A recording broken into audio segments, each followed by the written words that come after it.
come with me to feed my starter. I have a little jar upgrade. This has seen better days, so we're gonna go for a cuter jar finally. I dumped in about half of what was in my original jar. I'm gonna discard the rest of it. I don't measure anything, but I always just add more flour than there is starter, and that's been working for me. Mine took 17 days until it came alive, but if you just continue to mix together water and flour, it'll grow a wild yeast and an active bacteria. If you do that for a couple weeks, you will eventually have an active starter. You'll know it's active because it'll rise up, it'll bubble, and it'll start to have that sour smell to it. I started my starter back in, I want to say December.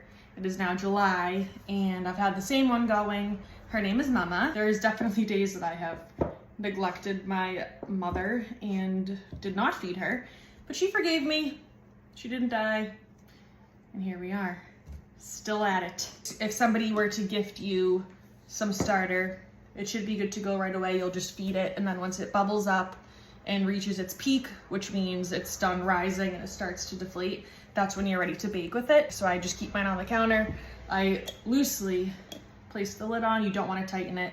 And now I'm just gonna wait, and then when it rises and peaks, I'm gonna make some bread. When I started making sourdough, I was very concerned on what the starter was, how to care for it. A good analogy on how to understand like how the starter works, you can just picture like a ton of tiny little people in here, and you give them a lot of food, flour and water. It's gonna take them a while to eat through all of that.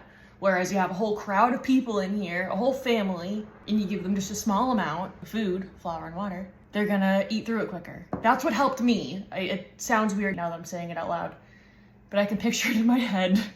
And I hope that helps someone, because that helped me. It's really simple. My sourdough motto has become, don't overcomplicate it. It's very forgiving. There's so many ways to do sourdough. You just gotta find what works for you. That's it on what a starter is. So she's fed, she's happy, and now you eat.